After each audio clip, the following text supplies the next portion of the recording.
Okay mga Lods, welcome back to another content dito kay Kiko Barsaga. Alam niyo mga Lods etong isa sa mga hinahangaan kong tao ngayon sa Philippine Coast Guard.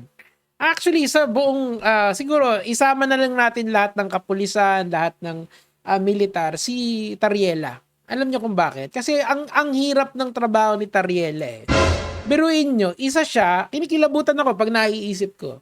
Kasi grabe talaga yung nangyayaring pambubuli. Eto, totoo to hindi ito gawa-gawa, Diyos mio, mga DDS, parang awa nyo na. May Google din naman kayo, may internet din naman kayo, kaysa mag-aksaya kayo ng oras na i-bash ako sa social media. Maybe, i-google nyo lang yung pangbubuli sa atin ng China. Sila lang naman na nambabasa sa Coast Guard natin. Hindi ba nga, at one time, meron pang naputulan ng daliri. Di ba? Totoo yun. Diyos ko po, hindi yan gawa-gawa. And now, etong si Kiko Barsaga yata, hindi niya alam yung hirap na dinadanas ng Philippine Coast Guard natin sa kamay ng China. Tandaan natin, hindi tayo pwedeng mag-send ng Marines doon kasi act of aggression yon sa China. So, ang ginagawa natin, pinadadala natin ay ang ating Philippine Coast Guard na civilian forces tong mga to eh. Pero sila yung nagbabantay sa sovereignty ng ating bansa. Ang liit-liit lang naman nung hinihingi natin doon, na napakaliit na portion lang nun na napanalunan natin sa arbitration ng The Hague. Pero China doesn't want to give in sa atin. Now, this is a very important topic kasi sinasabi natin sa atin ng West Philippine Sea. Ang tanong doon saan banda? Okay? I doubt na alam ito ni Kiko Barsaga, kaya ganyan na lang siya magsalita sa Philippine Coast Guard natin. Okay? Basahin muna natin para magkakuha tayo ng magandang konteksto dito. Ito mga katangahan to eh. Hindi ka na nga gumraduate, hindi ka pa makapag-aral ng mabuti kung ano yung pinaglalaban nila Commodore Tariela. Naiintindihan ko yung color politics eh. Naiintindihan ko yun eh kasi basic yan eh. Pero ito, putya, bansa natin ang nakasalalay dito. Sovereignty ng ating bansa. Yung lupa na hinihingi natin sa na inaangkin natin, nagagamitin lang naman natin yung resources doon, di ba?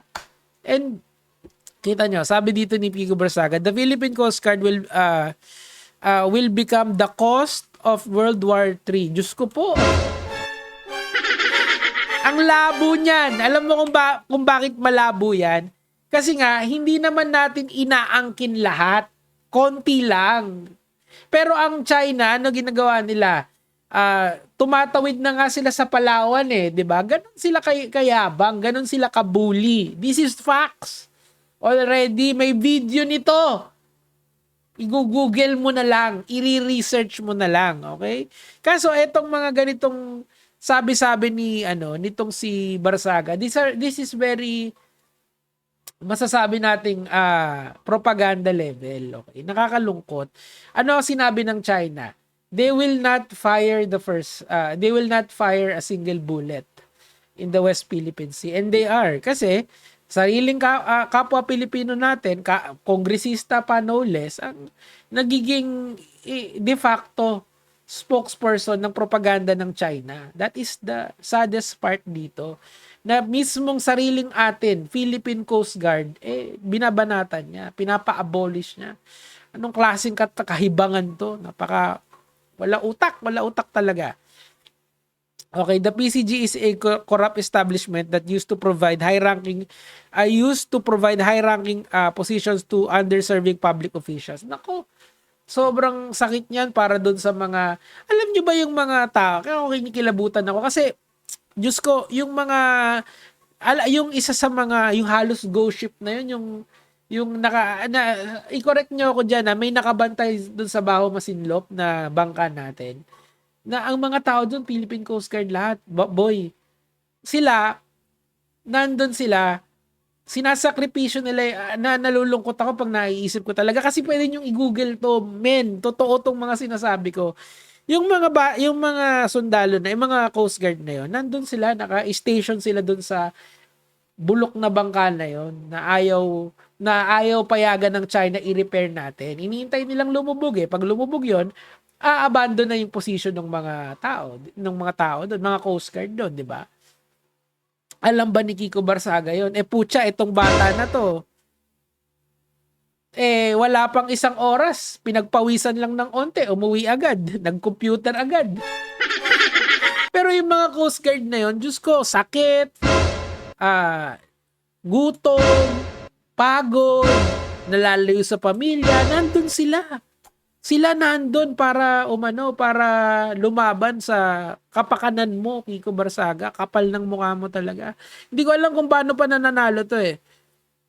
Has been constantly escalating. Wow! Wow! How are we the one escalating tension sa West Philippine Sea? That is just fake news. Outright fake news yan. Paano tayo? Sino ba nambabasa? China? O Philippines? Sino ba yung nambabangga ng bangka? China o Philippines? Paano tayo? We are just patrolling the thing that we want, the area of land of the sea that we want sa Hague arbitration. Wow! Wow, what a claim. Oh my God, this person is just disgusting, 'di ba? Ang sarap duraan sa mukha. Ganyan siya nakakadiri. 'Di ba? Hindi ko alam bakit may uma-idol pa rin dito kay Barsaga 'di ba? Kasi this is just idiotic to the next level. Napaka-anga. Wala utak talaga. Utak wala. Alam mo, it's okay to support China. Okay lang, go. Kung gusto mong maging Chinese, bahala ka. Pero to attack your own Philippine Coast Guard, that's next level. Ano 'yun? Ang hindi marunong magmahal sa sariling wika ay mas mabaho pa sa malansang isda. Etong si Kiko Barsaga, hindi lang to malansang isda. Ano to? Alam niyo yung, 'di ba? Alam niyo yung smor something, yung isda na nasa can na pagka binuksan mo sobrang baho, tapos pag kinain mo man susuka ka, ganun siya. Yung ganung klaseng isda yan. To say na we are the one escalating tension sa West Philippine Sea, the Philippine Coast Guard, your own Coast Guard, kasampal-sampal yun sa mukha, Barsaga. Ang kapal ng mukha mo. Grabe. Grabe talaga. Okay. Idiotic goal of interfering China and eventual reunification. Okay? Una sa lahat, yung reunification yan is not until 100 years. Diba? Yun ang usapan. In 100 years, doon sila mag-unify. Kaya nga lumalaban ng Taiwan kasi sovereign pa ang Taiwan. Okay? And kung mangingialam man ng Philippine Coast Guard doon, dapat lang. Kasi may mga Pilipino doon eh. Again, this is the talking points of the DDS. Okay? Sinabi na ni Banat Bayan a year ago, yung gusto nyo ba magkagagerahin natin ng China? No, of course not. We are not trying to attack China. We are trying to defend our land and we are trying to protect our people. We are supposed to be friends with everyone. Di naman tayo nang babasa eh. Di naman tayo nang water cannon eh. Di naman tayo nang babangga ng mga bangka ng China. We don't have that capability. We are merely defending ourselves and we are merely showing the world what China is doing to us. Tignan nyo po, i-google nyo lang, Diyos ko. Tignan nyo kung nagsasabi ng totoo tong bata na to. Nakno ka ng sinungaling. Kinain na ng computer yung utak. Actually, mas malala pa. Dumatasig tuloy yung laway ko. Itong tao na to ay tawag dito, kinain na ng propaganda. I move to call the abolition of the PSG as they are a waste of our government's funds. Diba? Ang kapal lang mukha. Alam nyo ba kung paano i-abolish yan? Congress and Senate and the President has to ratify it. Diba? Pero why? Anong sagot ni spokesperson Tariela? Si Tariela, saludo talaga ako dyan sa tao na yan. Diyos ko po. Not only distorts fact but also disrespect the brave men and women of the PLG who risk their daily life to safeguard sovereignty and sovereignty to ensure maritime safety, uphold the rule of law. Okay? Consult with a doctor, a lawyer before.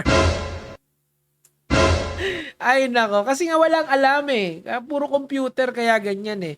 Guys, please lang po, bago nyo ako i-bash, bago kayo magalit sa akin, bago kayo magalit dahil maka-BBM ako kahit hindi naman, please lang po, i-google nyo yung mga sinasabi ko. Para makita nyo kung gaano kasinungaling tong si Kiko Barsaga. Our men and women of the Philippine Coast Guard are trying to defend our sovereignty against the encroachment of China. We've already won the Hague arbitration. That should be upheld. Kaso, nung panahon ni Rodrigo Duterte, open legs, open arms tayo. Pag open arms, open legs tayo pagdating sa China, which is very painful. Yung West Philippines na yon, yung malapit na lupain na yon sa atin, sa ating bansa yun lang yung hinihingi natin, Barsaga. Hindi tayo para basain at batok-batukan na lang on a daily basis. Remember, eto, i-google nyo to, parang awa nyo na. Remember those people na nandun sa nabubulok na bangka natin. Kailangan nilang nandun eh, kahit nabubulok yung bangka na yun, ayaw pa ayos ng China eh. 'Di ba? Kasi pag inayos natin, wawasakin nila yung mga builders natin, 'di ba? That's how painful the Philippine Coast Guard, yung mga tao ng Philippine Coast Guard are having. Tas etong bata na to will just say a lot of propaganda shit na hindi naman niya alam kung ano yung sinasabi niya. Anyway, yun lang naman po yung sa akin for today. Teka lang. Ba't di na lang tayo mag-debate, Barsaga? Kasi nakita ko, bumabanat ka sa mga ibang vloggers eh. Ako, try mo ako. Try me! Try me! Yun lang naman po yung sa akin for today. Commodore Tariela, shoutouts po sa inyo, gaya mga